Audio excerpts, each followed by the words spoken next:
তাদের সম্পূর্ণভাবে সহায়তা দিচ্ছে, তাদের আশ্রয় দিচ্ছে এই বর্তমান শাসক দল।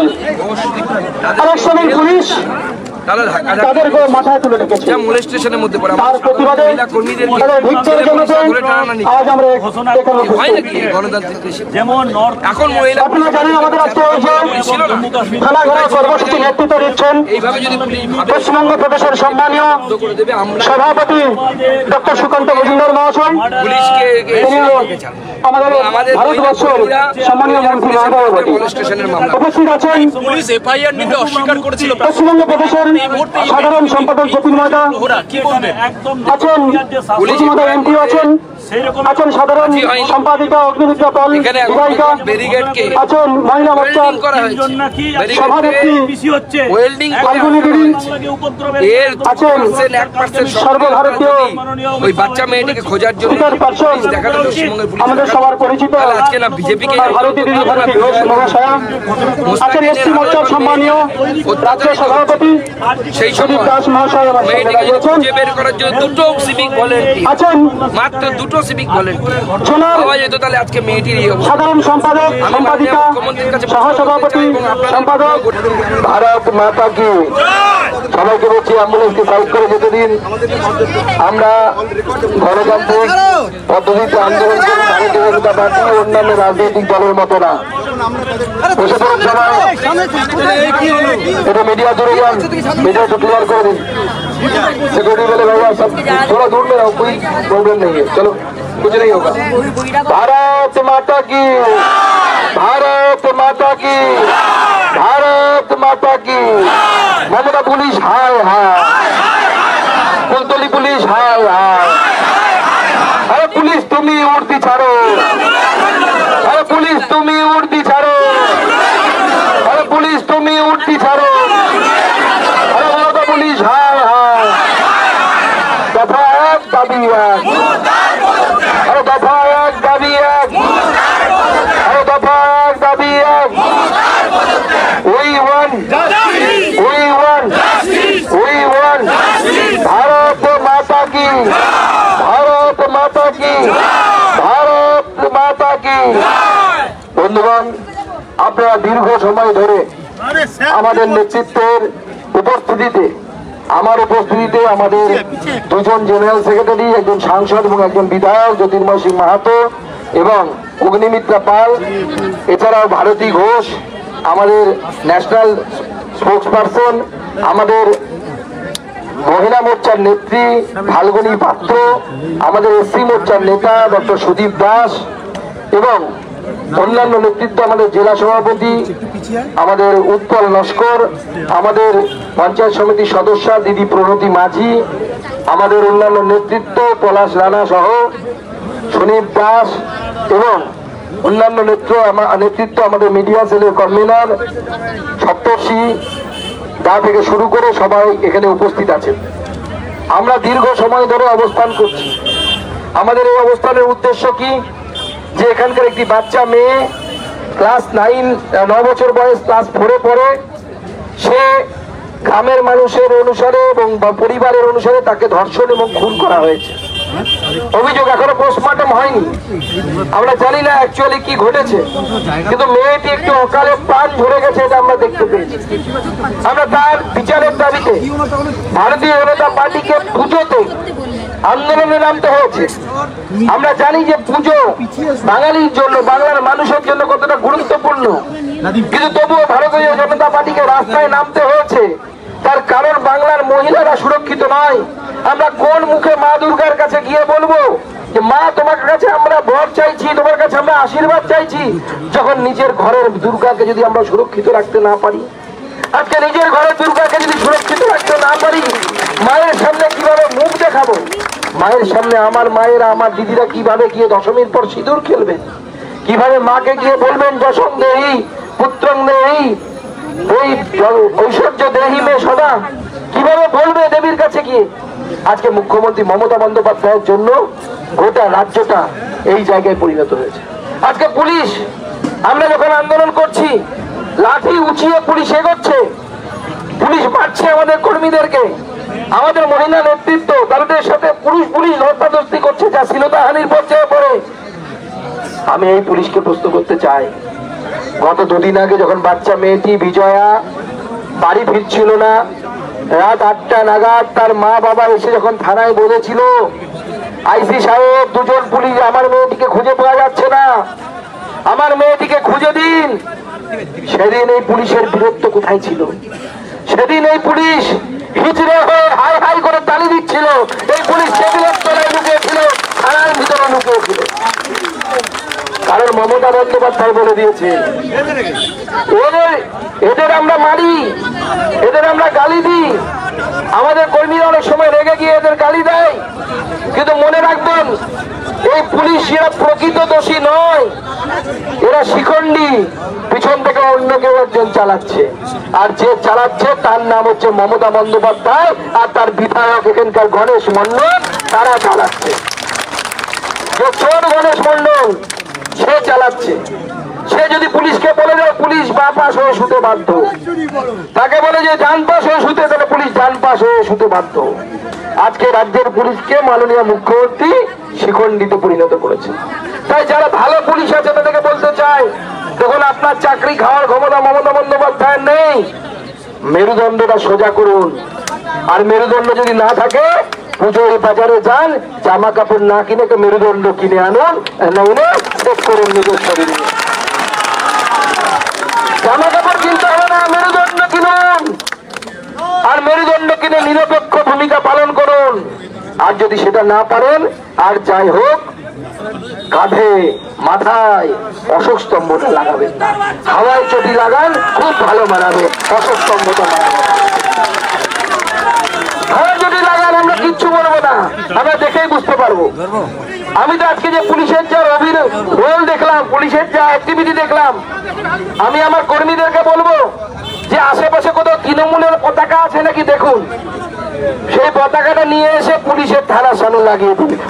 তৃণমূল পার্টি আছে, যান দেখুন কোথাও তৃণমূলের পতাকা আছে, খুঁজে একটা নিয়ে আসুন, সেই পতাকা নিয়ে এসে পুলিশের অফিসের সামনে বেঁধে দিন। আর তৃণমূলের এখানে এসডিপিও এবং যে আইসি আছে, যে আইসি পুলিশ দিতে পারেনি, দুটো সিভিক ভলেন্টিয়ার দিতে পারেনি খুঁজে বের করার জন্য, তাদেরকে তৃণমূলের জেলা সভাপতি, মন্ডল সভাপতি, ব্লক সভাপতি যা যা ঘোষণা করা দরকার, গণেশ মন্ডলকে নিয়েছে এখনই ঘোষণা করে দিন, ঝামেলার মুখে মিটে যাবে, আমরা আর কেউ থানায় আসবো না, যা নিজেদের বিচার নিজেরা করে দেবো। আজকে ভূপতিনগরে মেদিনীপুরে কালকে মেয়েদের সাথে আমাদের বিজয়ের সাথে এই ঘটনা ঘটেছে। আজকে সকালবেলা আবার মেদিনীপুরে আমরা খবর পেলাম যে একটি, বসে পড়ুন সবাই বসে পড়ুন, পিছনের লোক দেখতে পাচ্ছেন না, অনেকের অসুবিধা হচ্ছে। আমাদের কালকে মেদিনীপুরে আজকে যে ঘটনা ঘটলো, আমাদের ভূপতিনগরে একজন মহিলাকে, তার স্বামী থাকে না, রাজ্যে কাজ নেই, গ্রামে গঞ্জে প্রচুর বাড়িতে মহিলারা একা থাকতে বাধ্য হচ্ছে, স্বামী নেই। স্বামী কোথায়? অন্য রাজ্যে কাজ করতে যাচ্ছে। আজকে সেই মহিলার ঘরে ঢুকে ভূপতিনগরে একজন রেপ করেছে এক মহিলাকে। রেপ করার পর তার মুখে আবার কীটনাশক ঢেলে দিয়েছে যাতে মহিলা মরে যায়। পুলিশের ভরসা করেনি সাধারণ মানুষ, পিটিয়ে তাকে আজকে বৃন্দাবন দেখিয়ে দিয়েছে যে ধর্ষণ করতে এসেছিল, তাকে মেরে ফেলেছে। আইন হাতে তোলা কোনো ভালো কাজ নয়, কিন্তু প্রশ্ন হচ্ছে মানুষ কখন আইন হাতে তুলে নিতে বাধ্য হয়? তখনই বাধ্য হয়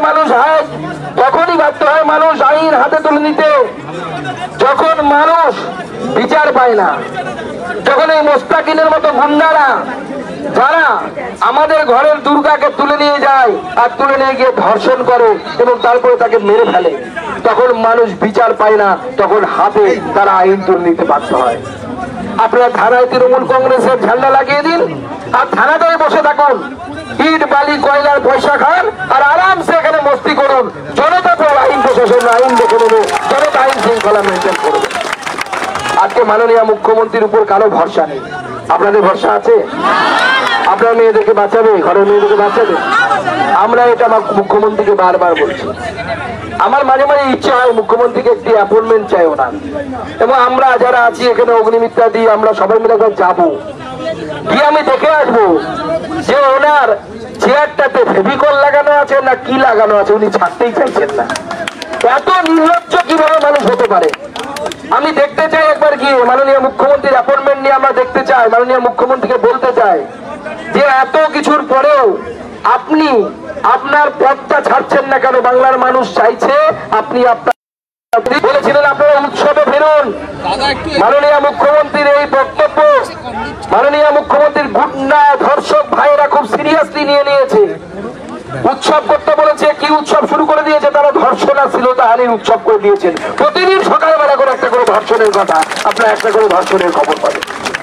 আমি সাংবাদিকদেরকে বলছিলাম যে আপনারা এবার নিউজ পেপারে আর চ্যানেলে যেমন লোকসভা ভোটের সময় সিট দেখান, বিজেপি 220, কংগ্রেস 50 দেখান, সেরকম রেপো মিটার লাগান। রেপো মিটার মানে প্রতিদিন কটা করে রেপ হচ্ছে পশ্চিমবঙ্গে, তার জন্য একটা মিটার আপনাদের চ্যানেলে লাগান। প্রতিদিন সকালবেলা করে দেখাবেন এতগুলো রেপ। গোটা বাংলাকে রেপের রাজধানীতে পরিণত করেছে মাননীয় মুখ্যমন্ত্রী। গোটা ভারতবর্ষের মধ্যে সব থেকে বেশি ধর্ষণ, মহিলাদের উপর অত্যাচার। প্রথমে 1, 2, 3 যে রাজ্যের নাম, সেই রাজ্যের নাম হচ্ছে আমার আপনার স্বাদের পশ্চিমবঙ্গ। আজকে আমার ভাবতে অবাক লাগে, গরিব মানুষের মেয়ে বলে তার জীবনের দাম নেই। আপনার আমার মেয়ের জীবনের দাম নেই। বাচ্চা মেয়ে, সে নিখোঁজ, পড়তে গিয়ে আর ফেরেনি, তাই তো? তাকে তার বাবা মা খোঁজার জন্য বলেছিল আপনি এফআইআর নিন, 2টো পুলিশ পেলেন না। আর ভাবুন, কালীঘাটে অভিষেক বন্দ্যোপাধ্যায় যখন বাড়ি থেকে নামেন, পার্টি অফিস যান, অন্য তো কোথায় বেশি যান না, পার্টি অফিস যাচ্ছেন, তার কালীঘাটের বাড়ি থেকে তাদের চেতনার পার্টি অফিস, এই দূরত্বে মাত্র 2000 পুলিশ নামানো হয়। কত পুলিশ? 2000 পুলিশ নামানো হয় সেই রাস্তাকে সুরক্ষা দেওয়ার জন্য, কম করে 2000 পুলিশ। আর আপনার মেয়ে যখন নিখোঁজ হচ্ছে, আমার মেয়ে যখন নিখোঁজ হচ্ছে, তখন আপনার আমার ঘরের মেয়েকে খোঁজার জন্য 2টো সিভিক ভলেন্টিয়ারও পাওয়া যায় না। তাহলে এই পুলিশ মন্ত্রী রেখে লাভ আছে? লাভ আছে কি? কি করা উচিত এই পুলিশ মন্ত্রীকে? কান ধরে চেয়ার থেকে নামিয়ে তাকে ফেলে দেওয়া উচিত বঙ্গোপসাগরের মধ্যে। এই মুখ্যমন্ত্রীকে, পুলিশ মন্ত্রীকে কান ধরে নামিয়ে দেওয়া উচিত। অভিষেক বন্দ্যোপাধ্যায় তাকে সুরক্ষা দেওয়ার জন্য 2000 পুলিশ, আর আপনার আমার মেয়ে তাকে সুরক্ষা দেওয়ার জন্য 2টো সিভিক ভলেন্টিয়ার পাওয়া যাচ্ছে না। আজকে ওই অপদার্থ পুলিশকে আমরা ধিক্কার জানাই, যারা আমাদের কর্মীদের উপরে লাঠিচার্জ করেছে। আমাকে এসডিপিও বলছে স্যার সরে যান, আপনি সরে গেলে আমি লাঠিচার্জ করে আপনার কর্মীদেরকে সরিয়ে দেবো, সব ঠান্ডা করে দেবো। আমাকে মেরেছে, একটা লাঠির বাড়ি খেয়ে হয়ে গেল। বিজেপির কর্মীদের প্রতিদিন কতগুলো করে লাঠির বাড়ি খেতে হয় জানেন? নবান্ন অভিযানের সময় যখন আমি রাজ্য সভাপতি হইনি, আমার গায়ে লাঠি পড়েছিল, আমরাও লাঠির গুঁতো খেয়ে হসপিটালে ভর্তি হতে বাধ্য হয়েছিলাম। একটা লাঠির ঘা দেখে এসডিপিও সাহেব রক্ত মাথায় চলে যাচ্ছে। একবার ভাবুন, সেই বাচ্চা মেয়েটাকে যখন তার উপর পাশবিক অত্যাচার চালাচ্ছিল মুস্তাকিন, যখন তার গলাটা টিপে ধরেছিল, তখন তার কত কষ্ট হচ্ছিল। সেই জায়গায় নিজের মেয়েকে রেখে ভাবুন, তখন দেখবেন আপনার মাথা গরম হবে। আরে বাংলার মানুষ তো ভালো, আপনার থানা আস্ত আছে। এটা যদি অন্য কোনো রাজ্য হতো তাহলে পরে এতক্ষণে এই থানাতে জল জল করে আগুন জ্বলতো, দাও দাও করে আগুন জ্বলতো। বাংলার মানুষ সভ্য ভদ্র বলে, গণতান্ত্রিক পদ্ধতিতে বিজেপি বিশ্বাস করে বলে আজকে এখনো পর্যন্ত আপনার থানা আস্ত আছে, আর আপনার মাথা গরম হয়ে যাচ্ছে। মাননীয় এসডিপিও সাহেব, চাকরিটা তৃণমূলের করেন না, চাকরিটা আপনি বিজেপির করেন না। আপনি চাকরিটা করেন, সরকারের চাকরি করেন, জনগণের চাকরি করেন, জনগণের ট্যাক্সের টাকায় চাকরি করেন। আপনার মায়েরটা মুখ্যমন্ত্রী ভাইপোর টাকায় হয় না। ওই যে মেয়েটি মারা গেছে, তার বাবা হয়তো কোনো দোকানে গিয়ে একটা বিড়ি কিনেছিল বা একটা দেশলাই কিনেছিল, তার যে ট্যাক্সের টাকা, তার টাকায় মাইনে হয়। সেই জন্য যদি প্রভু ভক্ত হতে হয়, সাধারণ মানুষকে প্রভু মনে করে তার ভক্ত হন। মমতা বন্দ্যোপাধ্যায়ের দলের লোকেদের কাছে গিয়ে, গণেশ মন্ডলের কাছে গিয়ে কুকুরের মতো লেজ নাড়াবেন না, গণেশ মন্ডলের তার পাশে ঘুরে বেড়াবেন। গণেশ মন্ডল কেমন লোক আমার থেকে তো আপনারা ভালো লেগেছে, কি জানেন তো? সে কেমন লোক, চুরি করে শেষ করে দিচ্ছে। এক সময় খেতে পেত না, এখন কোটি কোটি টাকার সম্পত্তির মালিক। একের পর এক দোকান বানাচ্ছে, মার্কেট বানাচ্ছে, কোথায় কি বানাচ্ছে বোঝা যাচ্ছে না। আপনারা তাই সেই বিধায়ককে তাড়িয়েছেন সেদিন ধাওয়া করে, তাই তো পালিয়েছে তো বিধায়ক। আগামী দিনে এটাকে গণতান্ত্রিক ভাবে তাড়াতে হবে।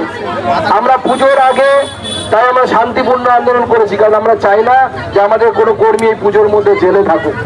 কিন্তু আমরা এই আন্দোলন এখানে শেষ করছি না, আমরা এই আন্দোলনকে সামনের দিকে এগিয়ে নিয়ে যাবো। আমাদের এই জোরে যারা দায়িত্ব আছে, পুজো পার হলে পরেই আমরা এই আবার থানা প্রয়োজনে আরো 4-5 হাজার লোক নিয়েছে, তার থেকেও বেশি লোক নিয়েছে, আমরা এই থানা ঘেরাও আর একবার করবো। আমি এখনই ঘোষণা করে দিয়ে গেলাম, আজকে শুধু ট্রেলার দেখালাম, ট্রেনটা বাকি আছে, ট্রেনটা বাকি আছে, তৈরি হয়ে থাকুন। আর বিজেপি ছেড়ে কথা বলবে না। আর বিজেপির সরকার 26-এ তৈরি হওয়ার পর এই অপদার্থ পুলিশ অফিসার যারা আমার মেয়েকে খুন হতে দিয়েছে, যারা ধর্ষণ হতে দিয়েছে, সেই সমস্ত পুলিশ অফিসারদের কিভাবে ব্যবস্থা করতে হয় সেটা বিজেপি জানা আছে, বিজেপি সেই ব্যবস্থা করবে। সেজন্য আপনাদের কাছে অনুরোধ করব, আমরা বিশৃঙ্খল পার্টি নয়, আমরা শৃঙ্খলাবদ্ধ পার্টি। আমরা এখান থেকে শৃঙ্খলাবদ্ধভাবে আপনারা নিজের বাড়িতে ফিরে যাবেন। আমরা যারা নেতৃত্ব আছি তারা মেয়েটির বাড়িতে যাব, মেয়ের মায়ের সাথে আমরা কথা বলবো, তাদেরকে যদি আইনি সহায়তা দিতে হয় আইনি সহায়তা দিব, তার সাথে সাথে আমাদের আন্দোলনও চলবে। আন্দোলন আমরা ছাড়বো না। এবং আপনারা যখন পুজোতে মায়ের কাছে যাবেন, অঞ্জলি দেবেন, মায়ের কাছে কিন্তু বলবেন আমার বাড়ির মেয়েদের বিচার চাই, আমার কুলতলির মেয়ের বিচার চাই, আমার বিজয়ের বিচার চাই, আমার আরজি করের অভয়ের বিচার চাই। কি বলবেন তো? কি বলবো তো? তাহলে কেন বলবো? কারণ না হলে দুদিন পর আপনার বাড়ির মেয়েটার সাথে হবে, আমার বাড়ির মেয়ের সাথে হবে, প্রত্যেকের বাড়ির সাথে হবে, যদি আমরা সোচ্চার না হই। আর যদি 1000 টাকার লোভ করি, করে ভোটটা দিয়ে দিই, তাহলে ভাববেন এই তৃণমূল কংগ্রেস আগামী দিনে মহিলাদেরকে ধর্ষণের যন্ত্রে পরিণত করবে। তাই এই তৃণমূল কংগ্রেসকে উৎখাত করা পর্যন্ত আমাদের লড়াই চলবে। এই লড়াইকে আমরা চালাবো। আজকে আমরা ট্রেলার দেখালাম, আগামী দিনে আমরা সিনেমা দেখাবো। ভারত মাতা কি, ভারত মাতা কি, ভারত মাতা কি, জয় শ্রীরাম, ভারত মাতা কি। নরেন্দ্র মোদী জিন্দাবাদ, মহান দেশের মহান নেতা নরেন্দ্র মোদী জিন্দাবাদ, জেপি নাড্ডা জিন্দাবাদ, অমিত শাহ জিন্দাবাদ। We want, we want,